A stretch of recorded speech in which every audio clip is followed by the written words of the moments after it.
सर्वांचे खूप खूप स्वागत आहे। सर्व ठिकाणी स्वामी समर्थ प्रकट दिन सोहळा हा खूप मोठ्या प्रमाणात साजरा केला जात आहे।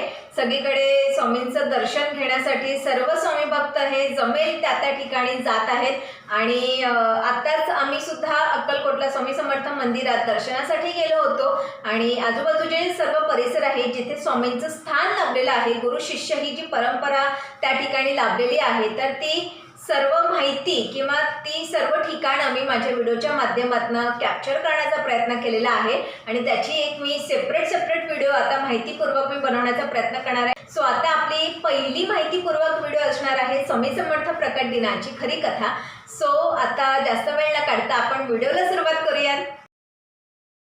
श्री स्वामी समर्थांबद्दल थोडक्यात माहिती। दक्षिण भारतातील करंजनगर म्हणजे कर्नाटक राज्याच्या ठिकाणी 13व्या शतकात माधव आणि अंबाभवानी नावाचे एक धार्मिक ब्राह्मण जोडपे राहत होते। इसवी सन 1275च्या सुमारास या ईश्वर भक्त आणि धार्मिक दाम्पत्याला एक पुत्र झाला। हा बालक भगवान दत्तात्रयांचा अवतार होता आणि तो महान ऋषी श्रीमद नरसिंह सरस्वती म्हणून ओळखला जाऊ लागला। त्याचे वैशिष्ट्य असे होते की तो जन्मापासून केवळ ओमचा जप करत होता। त्याच्या व्रतबंधापर्यंत म्हणजे यज्ञोपवीत धारण करण्याचा विधी ज्याला आपण म्हणतो, त्याचे आई वडील त्याच्या मुकेपणाबद्दल चिंतित होते। पण जेव्हा तो बालक केवळ 8 वर्षाचा होता तेव्हा त्याने सर्व विद्वानांच्या आश्चर्याला धक्का देत 4ही वेदांचे पठण केले। उपरोक्त घटनेनंतर तो मुलगा तपश्चर्येसाठी काशीला गेला। त्याच्या कठोर तपश्चर्येने प्रसन्न होऊन श्री कृष्ण सरस्वती स्वामी नावाच्या एका विद्वान तपस्व्याने त्याला संन्याश्रमात दीक्षा दिली आणि श्रीमद नरसिंह सरस्वती असे नाव दिले। श्रीमद नरसिंह सरस्वती यांचे चरित्र श्री गुरुचरित्र आपल्याला त्यांच्या भक्तांना मार्गदर्शन करण्याच्या कार्याचा आणि त्यांच्या मदतीसाठी त्यांनी केलेल्या विविध चमत्कारांचा तपशील देते। ते बराच काळ गाणगापूर म्हणजे गाणगापूर किंवा गंगापूर कर्नाटक राज्य दक्षिण भारत येथे राहिले। त्यानंतर तपश्चर्या करण्यासाठी कर्दालीच्या वनात जाण्यापूर्वी त्यांनी आपल्या निर्गुण पादुका शिष्यांना आणि भक्तांना दिल्या। ते बराच काळ गंगापूर कर्नाटक राज्य दक्षिण भारत येथे राहिले। त्यानंतर तपश्चर्या करण्यासाठी कर्दालीच्या वनात जाण्यापूर्वी त्यांनी आपल्या निर्गुण पादुका शिष्यांना आणि भक्तांना दिल्या। त्यांच्या शिष्यांनी त्यांच्यासाठी फुलांचे एक तरंगणारे आसन तयार केले ज्यावर बसून ते पाताळ गंगा नदीच्या प्रवाहाच्या विरुद्ध दिशेने प्रवास करण्यास अदृश्य झाले। त्यांनी कर्दालीच्या वनातील श्रीशैल पर्वतावर सुमारे 150 वर्ष कठोर तपस्या केली। त्यानंतर त्यांनी विस्तृत तीर्थयात्रा केली ज्यात आता जावा, सुमात्रा, इंडोनेशिया, चीन, जपान, ऑस्ट्रेलिया इत्यादी ठिकाणांचाही समावेश होता। त्यांनी अनेक लोकांना त्यांच्या दुःखातून मुक्त केले आणि त्यांना आध्यात्मिक मार्गावर आणण्यास मार्गदर्शन केले। अखेरीस ते हिमालयाच्या पर्वतरांगांमध्ये आले जिथे अनेक भक्तांना त्यांनी ज्ञानप्राप्ती करून दिली।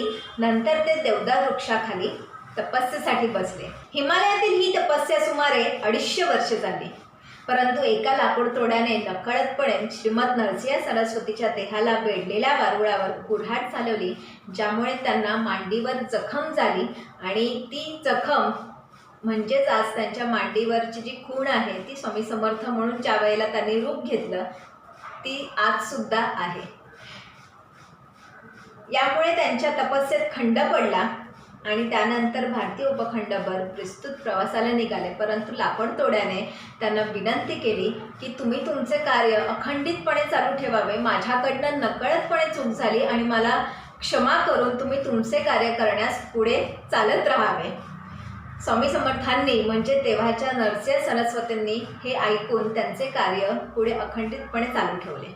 या प्रवासादरम्यान ते वेगवेगळ्या ठिकाणी वेगवेगळ्या नावांनी प्रसिद्ध झाले। एका ठिकाणी ते चंचल भारती तर दुसऱ्या ठिकाणी दिगंबर स्वामी म्हणून ओळखले जाऊ लागले। विविध ठिकाणी प्रवास आणि वास्तव्य करत असताना ते श्री रामकृष्ण परमहंस, शिर्डीचे श्री साईबाबा, श्री शंकर महाराज, शेगावचे श्री गजानन महाराज इत्यादी महान व्यक्तींचे गुरु झाले। अखेरीस ते अक्कलकोट म्हणजे महाराष्ट्र राज्य येथे स्थायिक झाले आणि इसवी सन 1854 ते 1878 म्हणजे बरोबर 24 वर्ष तिथे राहिले। त्यामुळे ते अक्कलकोट निवासी श्री स्वामी समर्थ महाराज म्हणजे अक्कलकोटचे महान संत म्हणून ओळखले जाऊ लागले। येथे त्यांनी श्रीदेव मामलेदार, श्री बाळप्पा महाराज, श्री चोळप्पा महाराज, आळंदीचे श्री नरसिंह सरस्वती महाराज, पुण्याचे श्री रामानंद बिडकर महाराज इत्यादी अनेक शिष्यांना घडवले. आपल्याला जसं प्रत्येक देवदेवतांबद्दल कुतूहल असतं की त्यांचा जन्म कुठे झाला असेल बरं, ते काय करत असतील, तेव्हा काय खात असतील, काय पीत असतील, किंवा ते कसे राहत असतील, त्यांचं राहणीमान कसं असेल, किंवा ते कुठल्या कुळात जन्माला आले एक्सेट्रा. सो त्या पद्धतीने एका स्वामी भक्ताने त्यांच्या किंवा शिष्याने आपण म्हणू शकतो, एकदा एका शिष्याने स्वामींना त्यांच्या जन्माबद्दल प्रश्न विचारला. स्वामींनी उत्तर दिले की त्यांचा उगम हा वटवृक्षातून झाला आहे. दुसऱ्या एका प्रसंगी स्वामींनी सांगितले की त्यांचे आडनाव नरसिंह भान होते. त्यांनी सांगितले की ते यजुर्वेदी ब्राह्मण आहेत आणि ऋषी कश्यप त्यांच्या कुळातील आहेत, चंद्ररास मीन आहे. स्वामी महाराज हे एक अलौकिक व्यक्तिमत्व होते, ज्यांच्या शरीरावर दिव्य आणि तेजस्वी तेज होते. त्यांना गुडघ्यापर्यंत पोचणारे लांब बाहू होते. त्यांच्या शरीरातून असे दिव्य तेज बाहेर पडत असे की कोणीही त्यांच्याकडे थेट पाहू शकत नसे. त्यांचा रंग गोरा होता, नाक लांब आणि सरळ होते, भुवया बागदार होत्या, कान लांब होते, छाती रुंद होती, मांड्या केळ्याच्या झाडासारख्या होत्या आणि पाय कमळासारखे होते. त्यांच्या कपाळावर व बाहूंवर पावलांचे चिन्ह आहे. श्री स्वामी समर्थांचा स्वभाव हा साधा सरळ होता. ते एका लहान मुलासारखे होते. ते अत्यंत उदार, भक्तांप्रती अत्यंत दयाळू होते. नेहमी आपल्या भक्तांवर प्रेमाचा वर्षाव करत असत. ते कोणताही भेदभाव न करता सर्वांना समान वागणूक देत असत.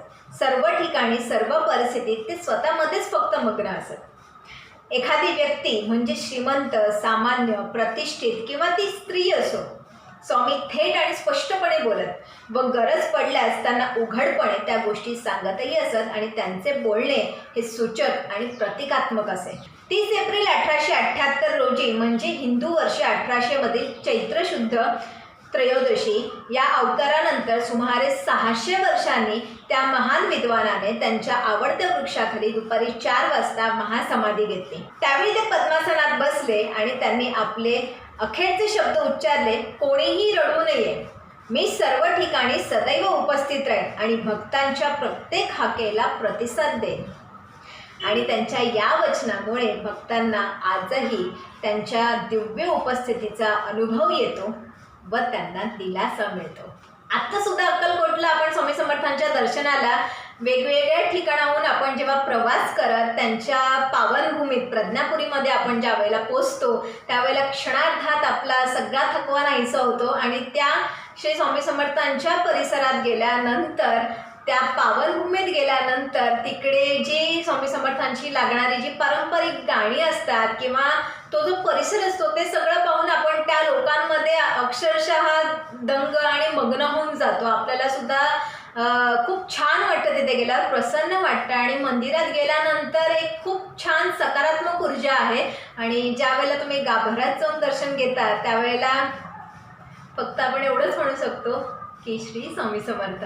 माझ्या मते तुम्ही कायम तुमच्या कुठल्याही कामांसाठी जर सत्मार्गावर तुम्ही चालत असाल तर त्या वेळेला ते कायम म्हणतात की भिवू नकोस, मी तुझ्या पाठीशी आहे. आणि माझ्या मते त्यांनी जे महासमाधी घेताना शब्द उच्चारले की मी कुठेही गेलेलो नाही, मी आजही चराचरात आहे. ज्यावेळेला तुम्ही मनापासून कुठल्याही संकटात अडकलेला असाल किंवा तुमच्या बाबतीत कुठलीही चांगली गोष्ट घडत असेल तर त्या वेळेला मी अदृश्यपणे मी तुमच्या पाठीशी कुठल्या ना कुठल्या तरी रूपात येऊन नक्कीच साथ देत असेल. सो मला असं वाटतं की कायम नामस्मरण करत राहा. दुसऱ्याचं वाईट चिंतण्यापेक्षा दुसऱ्याचं आपल्याला भलं करता येतंय का, आणि भलं करता येत नसेल तर निदान त्याच्याबद्दल कुठलाही शब्द न उच्चारता आपलं काम आपल्याला चांगल्या प्रकारे कसं करता येईल आणि त्याच्यातनं आपल्याला पुढे कसं जाता येईल एवढं जरी तुम्ही बघितलं तरी सुद्धा माझ्या मते आपल्याला ती एक सकारात्मक ऊर्जा मिळत राहते. धन्यवाद.